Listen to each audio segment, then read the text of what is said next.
behave naman yan sila eh. They already know the rules. I So, guess. pipili We've na been lang doing kayo this ang gusto for nyo kulay at saka yung more than size. 5 years Diba? now.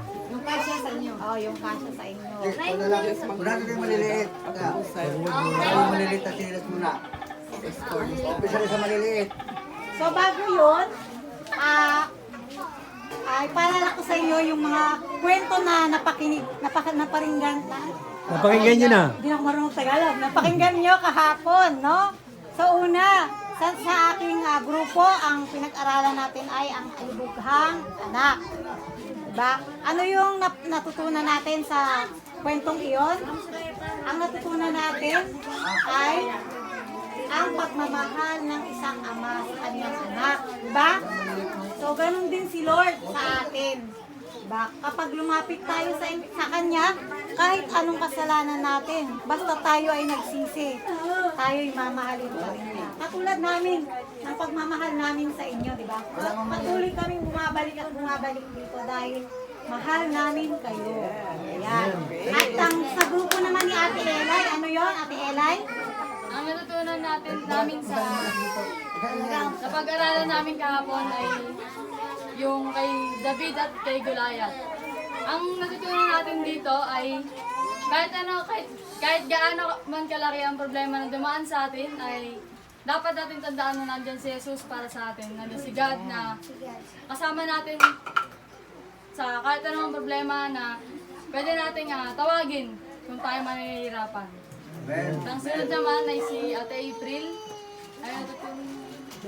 Ang storyang binahagi ko lamang kahapon ay ang si Noe na gumawa ng sa malaking arko. At ang natutunan dito ay matuto tayong sumunod sa ating Panginoon upang hindi tayo matulad sa ibang tao na maparusahan. Para kung ano man ang mga biyaya ng Panginoon ay sa atin mabubuhos. Hindi mabubuhos yung mga ibang ano yan? Nagulat siya. Basta yun. Okay. Dahil sa pagsunod ni Noah sa Panginoon, no, bumuhos ang pagpapala sa kanyang buhay. Kaya tayo ay patuloy na makikinig at sumunod sa ating Panginoon. Amen. So, ngayon, ipili na tayo ng ating mapupusuang mapupusuang mga tsinela. Siyempre, mauna yung maliliit, mga baby. Okay. Sige, okay na. Ito yung maliliit mo na ito. Isa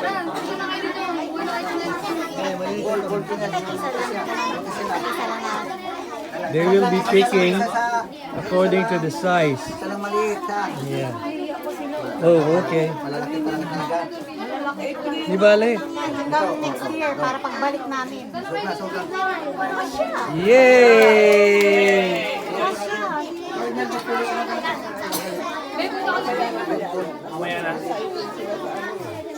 Yay! Malalaki pa lang. O sige, lakad na kayo. Lakad na. Hindi, konti lang naman. Madali. They're all excited about this future. Suot, suot, suot. They're just picking them up. Suot, You suot. can see. Suot, suot mo. Ito kayo maliliit na ito. Oh, Sige natin maliliit. Yan. don't go away, ha? Wag kayong alis. Tala. Ulang ba? Feeling ko lang. Sige, suot. Yan. May malaki yan. Sige, maglabas din siya. Nabila mo na yung tulungan.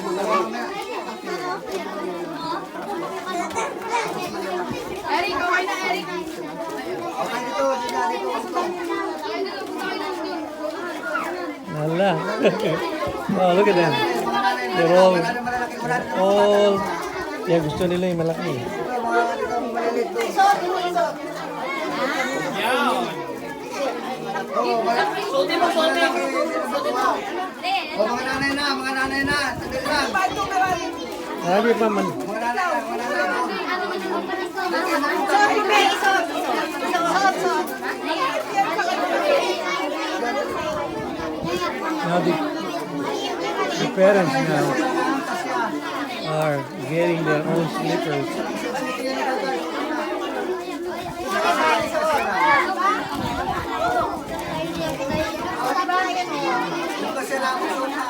This is the 17-year-old.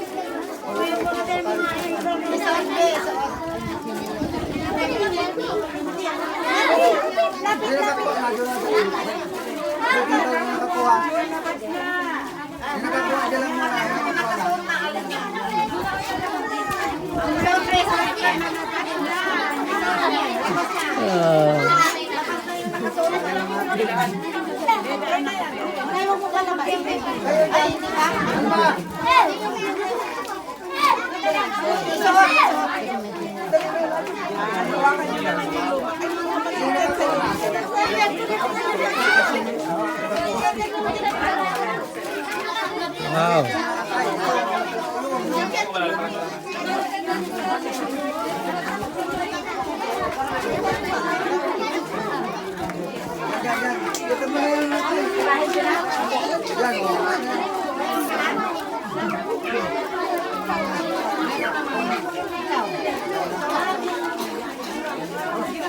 Suot bihay, suot. Suot mo, suot. Yung red green, baba yung din nakatigilin. Ito, yung din nakakuha. Ito. Suot mo, suot. Saan yung yan? Ito po, sus. Yung dito lang. Sama ko pala to. Hoy, mga lalaki, meron na dyan? Pabili lang pa kung dito dali. Mga lalaki. John, ilan ba? Hoy, mga... Leon, meron ka na?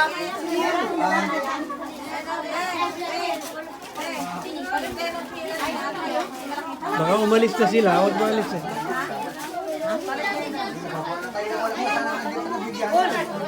Nakapunta lang dito. Mayroon na siya suot. Sa iba naman. Sa iba naman dito eh. Oh, Bet, meron ka? Di ba, Pastor? Nabigyan na lahat. Bago na Hindi nga. naman na kayo. Gusto Mayroon lang na mo siya. na. Suotin mo na yan. Hindi na rin mapapalitan yan. Ba't naman suotin? Ay, dalawa na kanya. Oh, may kasakamay Akin na pa. yung malaki. Kinain natin. Ano ba dyan?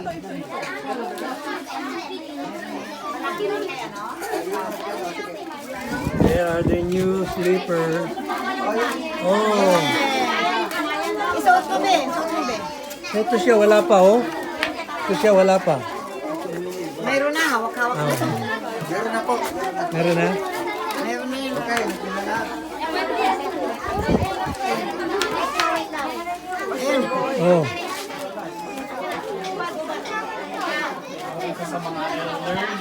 Ay, ayan po. Next will be the sardine. Dito